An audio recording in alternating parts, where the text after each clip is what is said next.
Hi, this is Torikul on second. I hope you are fit and fine and you are practicing spoken English every single day. I'm fit and fine. I hope how all our friends now doing. Now get start. চমৎকার কিছু প্রশ্ন আমরা করব। দাম কিভাবে জিজ্ঞাসা করতে হয়, কোনো কিছুর দাম মানে প্রাইসটা কিভাবে জিজ্ঞাসা করতে হয় সেইটা আমরা ইংলিশে কিভাবে প্রশ্ন করতে হয় সেগুলো দেখব আজকে। হ্যাঁ, তাহলে চলুন শুরু করা যাক। What is the price of a pen? একটি কলমের দাম কত? What is the price of a pen? একটি কলমের দাম কত? এরপর রয়েছে what is the price of a marker? একটি মার্কারের দাম কত? What is the price of a marker? একটি মার্কারের দাম কত? যখন একটি জিজ্ঞাসা করবেন তখন অবশ্যই এ নিয়ে আসবেন। হ্যাঁ, অফ আ মার্কার, একটি মার্কারের দাম কত? What is the price of a shirt? একটি শার্টের দাম কত? What is the price of a shirt? একটি শার্টের দাম কত? What is the price of two books? What is price two books? দুটি বইয়ের দাম কত?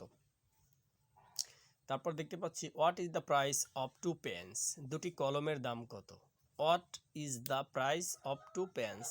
দুটি কলমের দাম কত? What is the price of two books?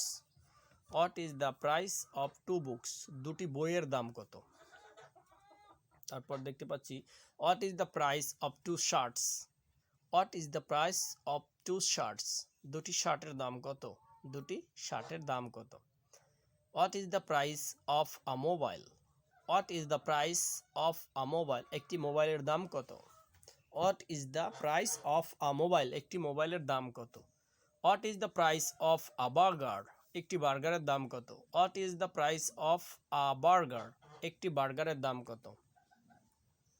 What is the price of 10 mobiles? What is the price of 10 mobiles? 10টি মোবাইলের দাম কত? 10টি মোবাইলের দাম কত? What is the price of 2 burghers? What is the price of 2 burghers? দুটি বার্গারের দাম কত? দুটি বার্গারের দাম কত? What is the price of 10 eggs? What is the price of 10 eggs? 10টি ডিমের দাম কত? 10টি ডিমের দাম কত? What is the price of 1 KG sugar? What is the price of 1 KG sugar? 1 KG চিনির দাম কত? 1 কেজি চিনির দাম কত? সুপ্রিয় শিক্ষার্থীরা, এখানে একটা জিনিস লক্ষ্য করুন, যখনই আপনি যে কোনো একটি নির্দিষ্ট বস্তু কিংবা নির্দিষ্ট কোনো কিছুকে ইন্ডিকেট করবেন তখন অবশ্যই প্রশ্নটা হবে এরকম, what is the price of a? Of আ সেই নাউনটা বসিয়ে দেবেন। জাস্ট যে পণ্যটা কিনবেন বা যে কোনো একটা পণ্যের দাম জিজ্ঞাসা করবেন সেটি বসিয়ে দেবেন। যখন একের অধিক হয়ে যাবে তখন অবশ্যই মনে রাখতে হবে what is the price of a. Of a, এই আ এই শব্দটা থাকবে না, তখন শুরু হবে what is the price of. অফের পরে আপনি একের অধিক যে কোনো বস্তু বা কিছু আসবে তখন সাথে সাথে কিন্তু সেখানে আ শব্দটা তুলে দিয়ে শুধু what is the price of 2 books, 10 books, 3 books, 4 books, 100 books, 1K books, এরকম। অথবা যে কোনো পণ্য 1 কেজি, 4 কেজিস, ঠিক আছে, জাস্ট এভাবে চলে আসবে।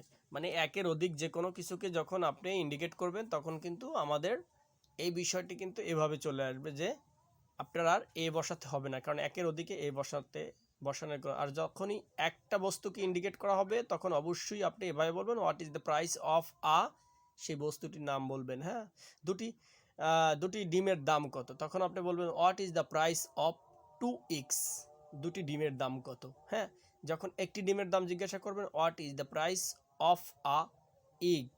একটি ডিমের দাম কত? হ্যাঁ, ঠিক এইভাবে কিন্তু আপনারা এই প্রশ্নগুলো চমৎকারভাবে করতে পারেন। স্পোকেন ইংলিশে এই ব্যবহারগুলো কিন্তু অনেক বেশি হয়ে থাকে। আমি আশা করব আপনারা এগুলো বাসায় ভালোভাবে চর্চা করার ট্রাই করবেন। যত বেশি চর্চা করবেন তত বেশি কিন্তু স্পোকেন ইংলিশে আপনি ফ্লুয়েন্ট হয়ে উঠবেন। সো চর্চার কোনো বিকল্প নাই সুপ্রিয় শিক্ষার্থীরা, অনেক বেশি চর্চা করতে হবে। চর্চার মাধ্যমেই কিন্তু আমরা স্পোকেন ইংলিশটা আয়ত্তে নিয়ে আসতে পারি। চর্চার কোনো বিকল্প নেই, ঠিক আছে? আপনারা সবাই চর্চা করবেন। আজকে এখানেই শেষ করছি। আগামীকালকে নতুন কোনো ভিডিওর সাথে আবারও আপনাদের সাথে কথা হবে। এ পর্যন্ত সবাই সুস্থ থাকবেন, ভালো থাকবেন। আপনি যদি আমার এই ভিডিওটি পেজ থেকে দেখে থাকেন অবশ্যই পেজটি ফলো করে সাথে থাকবেন, আর যদি ইউটিউব থেকে দেখে থাকেন তাহলে চ্যানেলটি সাবস্ক্রাইব করে পাশে থাকবেন। সবাই ভালো থাকবেন, সুস্থ থাকবেন। আসসালামু আলাইকুম।